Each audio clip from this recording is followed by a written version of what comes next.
होली की आत्मा। बचपन से शहर में रहने वाला मनोज इस साल होली की छुट्टियों में अपने गांव दुर्गापुर वापस आता है, जहां उसे देख पूरा गांव खुशी से झूम उठता है। जब गया था तब इतना सा था और अब देखो कितना बड़ा हो गया है। हाँ सरपंच जी, जब मैं गया था तब आप भी बहुत जवान थे और अब देखो कितने बूढ़े हो गए हैं आप। चलो चलो, बढ़िया है। बच्चा घर वापस आ गया। इसी खुशी में आज रात पार्टी होगी। क्या बात है, गांव में भी पार्टियां होने लगी।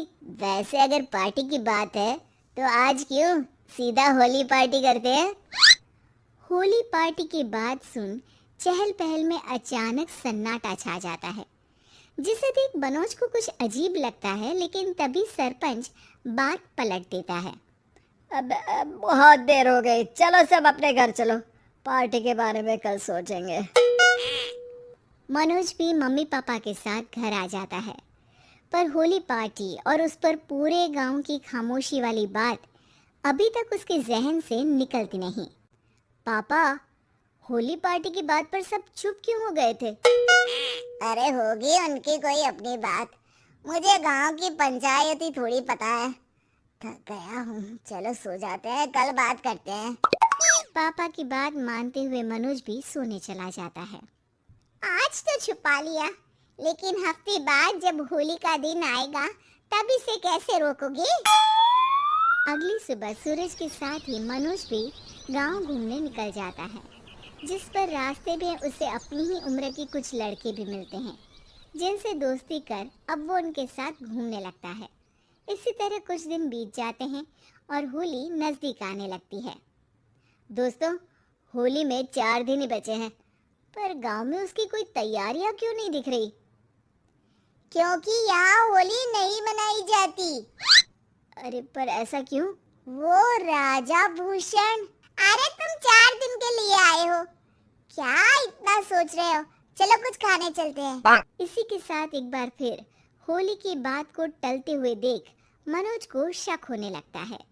वो घर पहुंचते ही इंटरनेट पर अपने गांव और राजा भूषण के बारे में जानकारी निकालने लगता है। क्या? मुझे आज तक ये नहीं पता था। ऐसा कैसे? किसी ने मुझे कुछ बताया क्यों नहीं? सारी जानकारी लेने के बाद मनोज गांव वालों या अपने मम्मी पापा से कुछ पूछे बिना खुद ही उसकी सच्चाई के बारे में छानबीन करने लगता है, जिसके चलते वो राजा भूषण की हवेली में पहुंचता है। वाह, क्या हवेली है यार!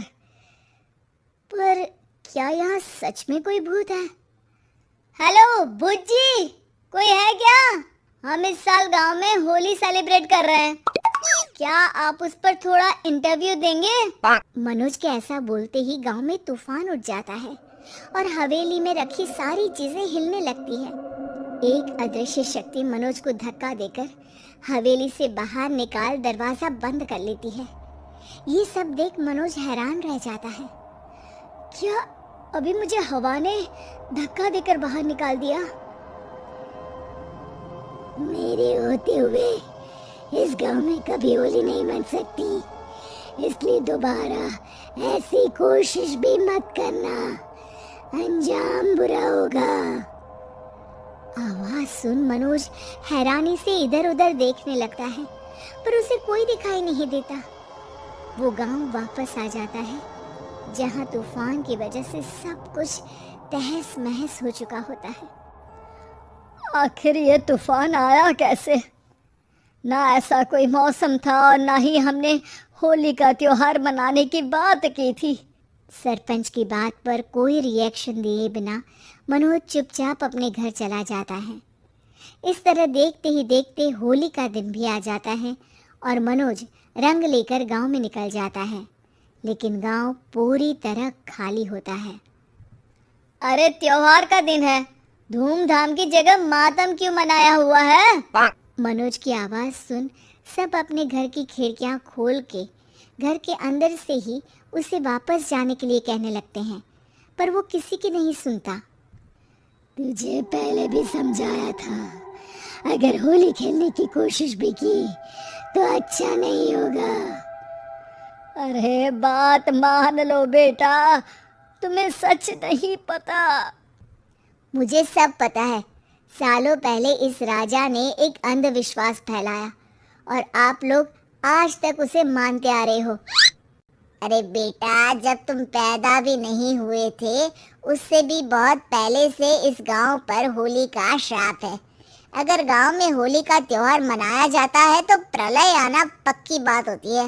राजा भूषण इस सब में नहीं मानते थे और त्योहार मनाने लगे, जिसके चलते होली वाले ही दिन पहले उनके बेटे की और फिर उनकी मृत्यु हो गई। तभी से गांव की रक्षा के लिए उनकी आत्मा उस हवेली में रह रही है। सबकी बातें सुन मनोज उलझन में पड़ जाता है।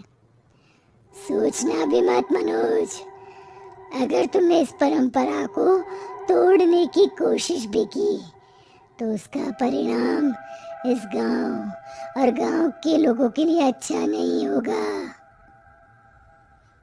मुझे भी यकीन नहीं हो रहा कि आप लोग एक बेतुकी बात को मानकर सालों से रंगों के त्योहार को मातम की तरह मनाते आ रहे हो। मनोज किसी की कोई बात ना मानते हुए पूरे गांव में रंग बिखेर देता है, जिसके तुरंत बाद वहां तूफान के साथ बिजलियां गरजने लगती है। अचानक मौसम में ऐसा बदलाव देख जहां मनोज कंफ्यूजन में आ जाता है, वहीं गांव वाले डर से सहम जाते हैं।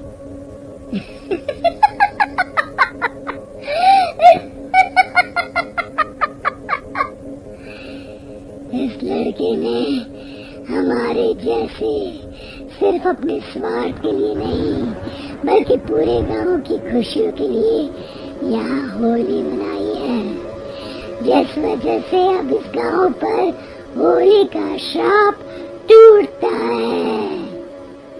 ऐसा बोलकर राजा का भूत वहां से गायब हो जाता है, जिसके बाद गांव के लोग धूमधाम से होली मनाते हैं। खुशियों के रंग गांव में बिखरे ही होते हैं कि अगली सुबह अचानक मनोज कहीं गायब हो जाता है और एक बार फिर गांव में होली का नया राज शुरू